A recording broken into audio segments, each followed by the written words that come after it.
going YouTube? My name is Lucas. Welcome back to another video. Today we are here with a special-ish video.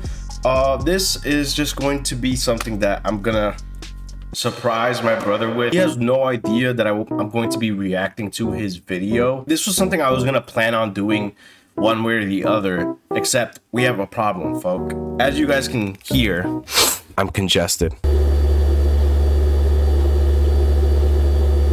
Today I was supposed to do a Silent Hill 3 analysis slash review. I have the entire script written out. I was ready to go, but I fear that I've been sick the entire week, and I was really hoping by today I would be, all good to go to just be able to do the voice over the analysis part of the video.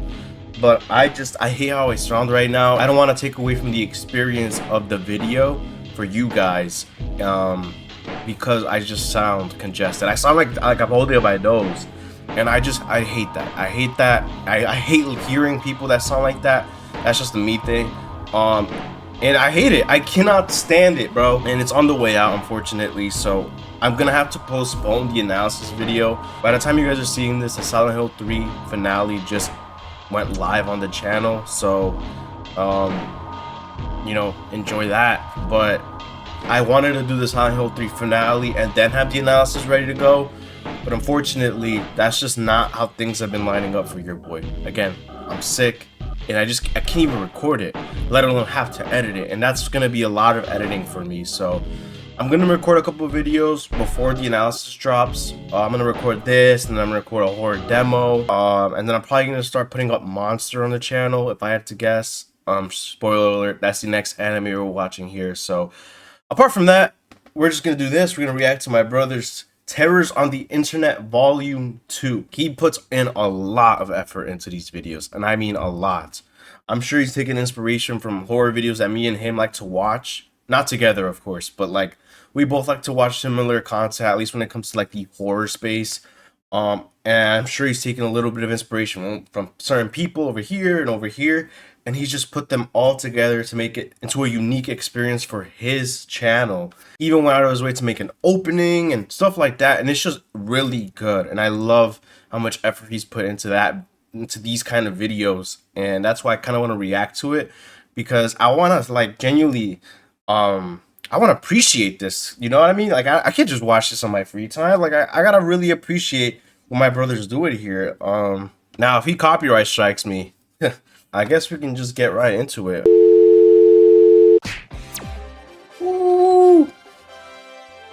Simply Steven production, baby. Hold on, let me move this microphone a little. Can I even move this without shoot. Oh my gosh. Woo! Let's go. Volume 2, folks. Go watch Volume 1 if you haven't. Following video was for education and documentary purposes. Videos contain disturbing audio and video. Viewer discretion is advised. In 2007, police across Ontario, Canada began investigating a string of break-ins unlike anything they had ever seen before. One after another, homes were being entered in the middle of the night, but when investigators searched the scenes, they found no signs of a typical burglary. Cash was left untouched. Ooh, he told me about this. He handmade this, bro. He handmade that right there. What was being stolen? Women's underwear. As detectives compared the reports, a disturbing pattern emerged. The burglar wasn't stealing money, jewelry, or electronics. He was taking women's underwear. More than 80 homes had been targeted, yet investigators had no suspect and no clear motive. They had no idea that the person behind these strange break-ins would eventually become responsible for some of the most horrifying crimes in the town's history. That person was Colonel Russell Williams. And he looks Russian. He looks Russian as crap. Beneath the uniform. Born in England in 1963 and raised in Canada, Williams built the kind of career most people could only dream of. After joining the Canadian Forces in 1987, he quickly rose through the ranks. He flew military aircraft, supported operations in Afghanistan. He even flew for important people like the Queen Elizabeth. To those around him, Williams was the definition of discipline and leadership. He was respected, He was trusted, and no one suspected the He darkness looks like hidden that one actor, behind the bro. uniform. No one would have You know what I'm expected that talking such a about? reliable and trustworthy man was living a double life. That racist dude Because from the whenever beginning his of The wife, Mary Walking Dead. He Elizabeth looks Harriman, just traveled like for him, bro. work, Russell Williams became someone else entirely. Jeez. Under the cover of darkness, he drove through quiet neighborhoods, searching for houses occupied by women. He slipped inside while they slept and stole the women's underwear. But what did he do with the underwear? I Like sniffed any him. other creep, did he sell them? Perhaps try and fulfill sexual desires? Probably. No. Instead, he did this. Oh For my years, Russell gosh! Williams hid behind the Yo. image of a respected military commander. But Oh my eventually, his gosh! obsession escalated. Breaking into homes was no longer enough. Williams wanted Yo. control over his victims. One of those victims was 37-year-old Corporal Marie France Comeau, Oh a wow. woman he had met through the military. Using his rank, Williams learned where she lived and discovered she was Yo. alone. What the heck? Before the attack, he broke into her home, photographed the layout, and planned his return. A week later, on November 23rd, 2009, Williams entered through a basement window and waited in the darkness. But his plan was interrupted when Marie's cat discovered him. When she went to investigate, she found Williams hiding inside her home. Jeez. He attacked her. Marie fought for her life, but she was unable to escape. After killing her, Williams took photographs and stole personal belongings before leaving. Days later, while police searched for her killer, Williams continued living normally. He attended military events and even sent Marie's father a letter of condolence. Jeez. The man offering sympathy was the same man responsible for her death. But Williams was not finished. 2 months later, he began watching another woman, 27-year-old Jessica Lloyd. He studied her routine, watched her home, and eventually broke in to confirm she lived alone. On January 28, 2010, Williams returned. This time, he abducted Jessica and brought her to his home. He repeatedly promised that if she cooperated, he would let her go. Those promises were never real. Before her death, Jessica made one final request, that her family know she loved them. Williams recorded the attack, disposed of her body, and the next day continued his normal life, flying to California for military business. But investigators were closing in. Outside Jessica's home, police discovered tire tracks left behind by the suspect's vehicle. The unusual wear pattern on the tires created a unique signature. To find the vehicle, Ontario police set up a roadside checkpoint near Belleville, stopping hundreds of cars and photographing their tires. Yo, they literally went Then, Russell all Williams out arrived, on this driving his silver investigation. Nissan Pathfinder. His tires caught investigators' attention. They matched the tracks found near Jessica's home. Williams was allowed to leave, unaware that police had just identified their suspect. Search warrants were quickly executed on his home, vehicles, and electronics. Inside, investigators found thousands of photographs, videos, and digital files documenting years of break-ins, assaults, and murders. The carefully constructed image of Colonel Russell Williams collapsed. This is Soon so after, detectives brought him in for strange, questioning. bro. Confident that his reputation would protect him, Williams calmly entered the interrogation room, shook Detective Sergeant Jim Smith's hand, and even told him, "You can call me Russ." But detectives already knew the truth. They had the evidence. All they needed I was could his never be confession. like an investigator, like the dudes who investigate these creeps. There was an open window in the basement of her house when she was away. I went in there a couple of nights before she came home. Looked around. I went back in there late at night when she was at home. She was on the phone in her bedroom. She actually discovered me in the basement. She was trying to get her cat to come upstairs, and the cat was in the basement, had seen me and was fixated on me in the corner. She couldn't get the cat up, so she came downstairs to try and get the cat, and I'm not sure why she came over to me. I guess the cat was staring at me, and she was wondering what the cat was staring at. The lights were on. So when she spotted me, I had the same flashlight. I subdued her.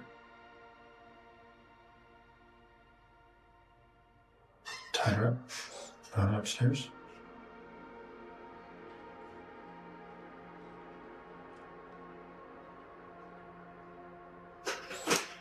And strangled her. Look how calm and collected the dude interviewing him is. That is so... On October 21st, 2010, takes a front, Russell Williams pleaded guilty to 2 counts of first-degree murder, 2 counts of sexual assault, 2 counts of forcible confinement, and 82 counts of breaking and entering. He was sentenced to life in prison with no chance of parole for 25 years. That's surprising. I feel like usually they go light on these guys. Living a double life could no longer hide behind the uniform. My thoughts and prayers go to the families of the victims and their loved ones. That's so sad, bro. I wonder if, like, the dudes in the military, if they get, like, regular, like, checkups. Like, mental checkups, because you know they need them. The Florida summer had settled into its familiar rhythm. The air was thick with humidity. Death roar. The trees stood motionless in the afternoon heat. And the only sounds echoing through Little Big Econ State Forest were insects buzzing in the distance and the slow current of the Economowoc River. Eat 'em. It was the kind of day where the water looked impossible to resist. For 31-year-old Brittany Clark, it was supposed to be nothing more than a hike with the people she loved. After spending time walking the wooded trails, Brittany, her boyfriend, and a friend decided to cool off before heading home. They made their way down to the river. Ooh, I don't know. That water seems kind of sus. The river was only a few feet deep in the area they entered, clean. shallow enough to seem What do I know? The surface barely moved. So do alligators. The group headed into the river. Shoot. For a few moments, everything felt ordinary. Then, without warning, the water exploded. A massive alligator surged from beneath the surface with incredible force, covering the distance in an instant. Before anyone had time to react, its jaws locked onto Brittany. The attack was sudden, violent, and unlike anything the group could have ever imagined. The alligator thrashed with overwhelming power, its body churning the river into frenzy of mud and white water. Brittany fought desperately as the animal clamped onto her arms. Her boyfriend immediately rushed towards her. Ignoring the danger to himself, he grabbed hold of Brittany and struggled against the immense force pulling her deeper into the river. Every second became a desperate tug-of-war between a man refusing to let go and a hungry alligator. Against incredible odds, Brittany was eventually pulled free from the alligator's jaws. The animal disappeared back beneath the surface. But the damage had already been done. Brittany's friend would grab her phone and dial 911.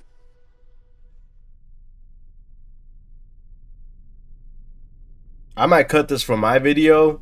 If you guys want to hear it, you guys can go listen to it from his video, but I might cut this for y'all's sake. I'm a pause this. This is me pausing the video, hearing the phone call live, okay? I don't know how I know this. I don't know where I saw it.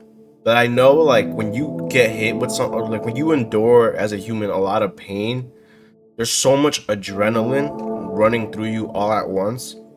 So, like, when that adrenaline wears off, you feel absolutely everything. So she just let out, like, initially she was cool. Well, not cool, obviously, but like she wasn't in pain. Well, as much pain. She just let out a big scream. So that probably means that adrenaline is wearing off, and she is now slowly starting to feel her arms missing. That's crazy. Those on shore did everything they could while waiting for first responders. Emergency crews arrived quickly and began life-saving treatment before transporting Brittany toward a nearby hospital. It's bad. She's gonna need an airlift. Okay, yeah, we got them coming.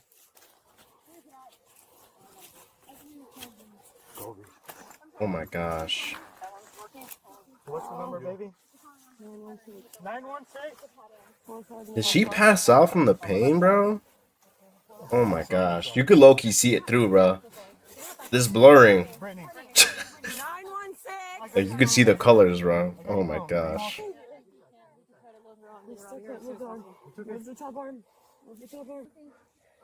Oh, she's literally pale. It's too much pain, bro. You're doing good, Brittany. You're doing good, Brittany. Hey, over here! Hey! We see you. Grandpa passed away 2 days ago. She's going to get the best care in the state. So her grandpa passed away 2 days ago. She was probably grieving, Yes, that is our. and like this was their little getaway to help her feel better. And this happens, bro. That sucks so much, man. I promise you, these doctors know what they're doing. They're going to give her her best chance, all right? She never made it. She Oh, succumbed to wow. catastrophic injuries sustained during the attack. In the days that followed, investigators from the Florida Fish and Wildlife Conservation Commission searched the area. Professional nuanced trappers captured 2 exceptionally large alligators near the scene, one measuring approximately 13 feet long, and another Yo, they're roughly 12 and a freaking half feet. huge, Both bro. animals were euthanized as part of the investigation. Later DNA tested confirming that the larger 13-foot alligator had been responsible for the fatal attack. Brittany's death was officially ruled an accidental wildlife fatality. The tragedy shocked Florida. Despite the state being Yo, home more than millions of alligators, I'm cool off fatal Florida. attacks remain extraordinarily Florida, rare. Yet for Brittany Clark's Australia, family and friends, statistics offered little cool. comfort. Cool off A that, bro. peaceful day became a tragedy that could serve as another sobering reminder that in Florida's wildest places, nature can remain silent for hours until it isn't. My thoughts and prayers go to Brittany Clark's family and friends. Bro. Never going to Florida. I effing killed my sister, I know. On a quiet summer afternoon in 2017, Silent a Hill! decision made on a California road would change an entire family. Shut Forever. up. I know, my fault. You're good, bro. It was July I was 21st, tripping. and 18-year-old Abdulia Sanchez was driving through Merced County, California with 2 teenage girls inside the vehicle. Her younger sister, 14-year-old Jacqueline Sanchez, and Jacqueline's friend, 14-year-old Manuela Ceja. To anyone watching from the outside, it looked like an ordinary summer drive. 3 teenagers, a normal road, a normal day. Shockingly, while driving, she would take out her phone, open up Instagram, and go live. Oh, man. They're gonna get into some sort of crash. They're The literally video fooling shows around. Abdulia not paying attention to Look the at road, her. Oh my god. posing for the I camera, cannot. This is and also inexcusable, throwing bro. up gang signs. This is literally Clearly inexcusable. distracted, it would only be a matter of time before Abdulia's decisions had fatal Bro, consequences. you got 2 kids in the car. Why are you? What are you doing? Bro. No excuse. There's no excuse. As the car traveled at high speeds, Abdulia suddenly lost control. The vehicle veered off the road, rolled over, and crashed. In a matter of seconds, everything changed. Abdulia picks up her phone and continues to live stream for her social media followers to witness one of the most disturbing things I've seen on the internet. Hey, everybody, if I go to fucking jail for life, you already know why. My sister is fucking dying. What is your problem, I bro? fucking love my sister to death. I don't give a fuck. Man, we about to die. This is the last thing I wanted to happen to us, but it just did. Jacqueline, please wake up. Let's not call the cops. Let's not do nothing, bro. Let my sister just die here, and I'm gonna keep streaming her death. Bro, I hope she has Fucking killed my sister, life okay? in I know prison. I'm going to jail for life, Life in alright? prison, bro. She poses again and again, Life in prison, bro. clearly in shock There's of no the excuse. crash. Literally, no Obviously excuse. can't show you the uncensored version, There's literally no but excuse, to bro. describe it to you, her skull has a clear fracture, her brain is exposed, Oh my gosh. and she's bleeding at a rapid rate. There would be no saving for her. Tragically, Jacqueline Sanchez was killed in the collision. Bro. Manuela Ceja, Jacqueline's friend, survived, but suffered serious injuries. Abdulia survived. But what would happen immediately after the crash would make this tragedy known around the world. Some viewed the video as disturbing evidence of reckless behavior and questioned why she would keep recording instead of immediately focusing on getting help. Others saw a young woman experiencing shock and panic after a No. horrifying accident. Hell no. Regardless of public opinion, Hell no. Shut up. investigators focused on one question. Whoever thinks that, bro, you're How out of did your this mind, happen? bro. Toxicology reports show that Abdulia was intoxicated. Of course. Police determined that alcohol and reckless driving played a role in that crash.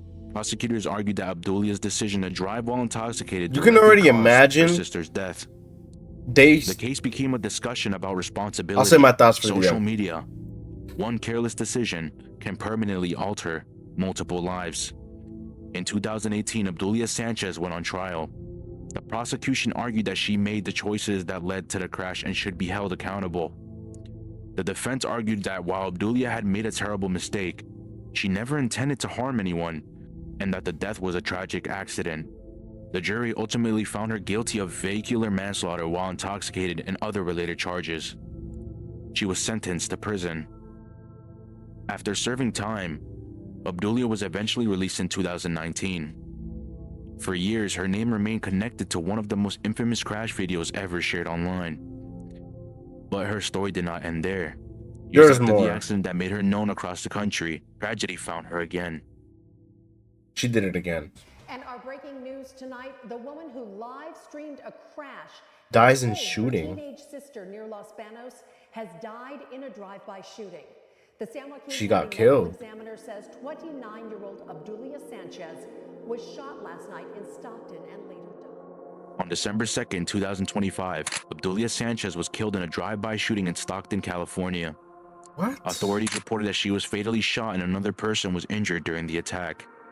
The woman, who became known because of a devastating accident involving her sister, was now the victim of another violent act.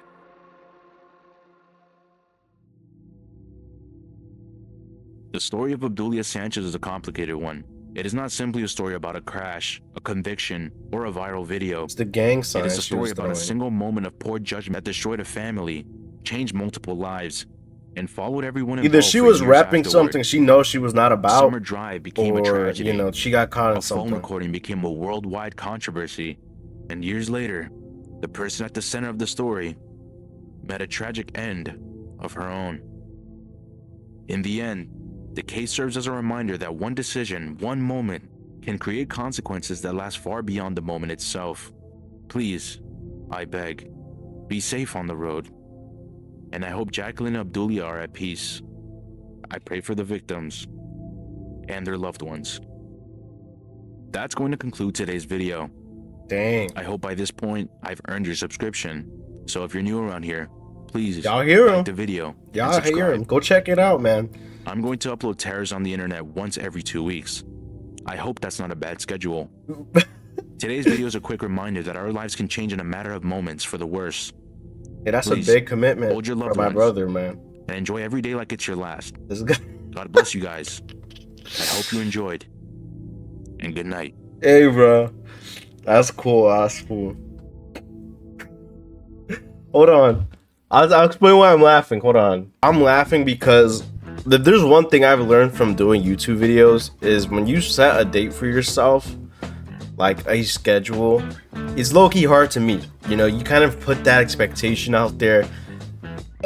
And me and my brother, we've joked around videos we've made that he doesn't really upload like that. But man, these videos, I think he would need to set aside more time, not just 2 weeks, but because they're really well done. Like I was immersed, super immersed. It really felt like I was watching one of those huge millions of, you know, subscribers horror analog, not horror analog videos, but these horror commentaries that speak on real tragic events, like a Nick Crowley, for example. It really felt like I was watching one of his videos, watching this through.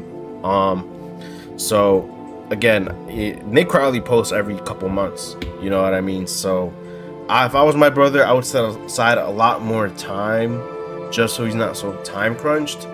But you know, that's just my opinion. But again, that was phenomenal. I guess what I wanted to say about the girl, she clearly was reckless, right? How she got out of jail is I'm mind blown. How the heck did she get released? That's number one. Number two, can you even imagine how the children in the back, because that's what they were, children, were feeling seeing their sister acting, doing all this dumb stuff on the camera, moving the camera like these, like these, like these. Oh my gosh, guys. Oh my gosh. Like, can you imagine what they were feeling? There was a moment where, in my brother's video here, you could kind of see them in the back. They look so anxious, and you can only see them briefly, but they look anxious. They're not vibing with her. They're not, moving around all giddy. They're clearly anxious, and they feel uncomfortable with what's going on. And I can only imagine the feeling in their stomach when tragedy struck. But the moments leading up to the tragedy, can you imagine what they were feeling? For me, driving while intoxicated or just being reckless on the road deserves life imprisonment, because you are literally being selfish consciously you're being selfish, not to the people, not just to yourself and the people in your car, but you are putting in jeopardy everybody around you. And there's no excuse, because you are willingly making that conscious decision to drive recklessly. Again, there are only a handful of instances where driving while, being reckless is justified. Your wife's water just broke, for example, or somebody you know is dying and you had to take them to the hospital. There's only a handful of circumstances that's acceptable. I again, like my brother said, I pray for the victims. I pray for the best friend who now has to live with injuries. You know what I mean? She had injuries, grave injuries. I don't know if it was lifelong injuries, but she had injuries.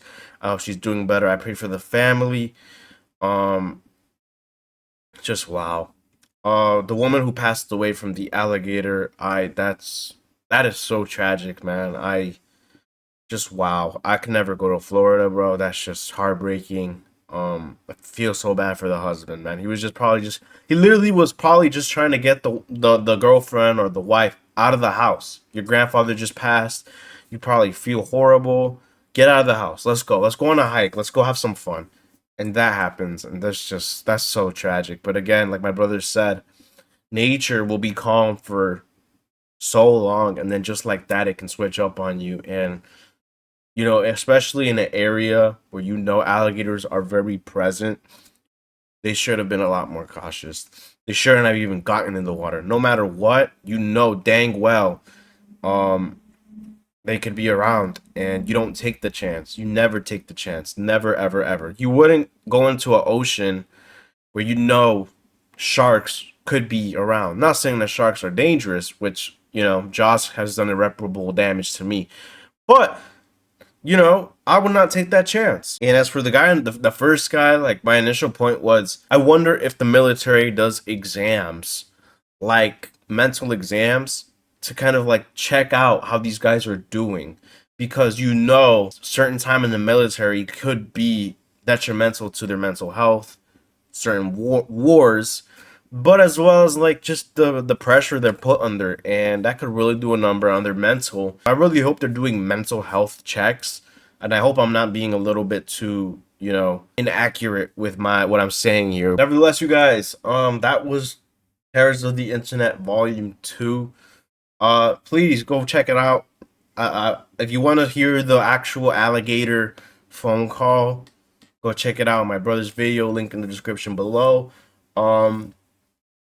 Just really well done, man. Again, it felt like I was watching one of those big time YouTubers, bro. My brother is like, he's smashing it with this series. And like and subscribe if you're new, man. Actually, don't even like and subscribe to me. I'm just the chud bum that's reacting to my brother. Go like and subscribe to my brother, man. He deserves a lot more than he's got right now. So yeah, love you guys. Take care. Peace.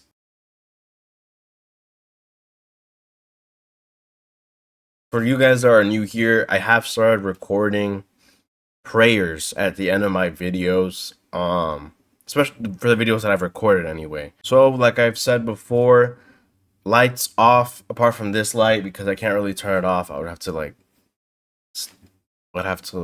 stop recording and all that.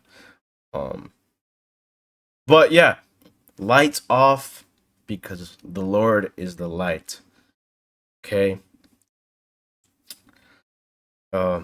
I turn off the light, and I really hope this doesn't come off as performative. This is me being genuine. I want this place to be a place where you guys could be entertained, a place for you guys to have a good time, and this is me just trying to give love to you guys, okay? Dear God, thank you for this day. Thank you for taking care of the person behind the screen. Thank you for all that you do for us. Thank you for the lives that you've given us. Thank you, because even though some of our lives are horrible and we're struggling, you are powerful enough to give us another chance. Thank you for all that you do and the opportunities to be better. Please help the person behind the screen with all that they struggle with. Help them know that they are loved and cared about. That there is light at the end of the tunnel. That you will help them, that you will bless them, that you will give them so much more. Help them be stronger. Help them be closer to you, Lord. Bless them in all that they're doing. Bless them with this upcoming semester of school, their exams, that nervousness, that anxiousness. Help them, Lord, because you will give them so much more in this new semester of school. Thank you, Lord, for all that you do. Thank you for another day of life and bringing us here now to the end of this video. Thank you, Lord. In the name of Jesus, amen.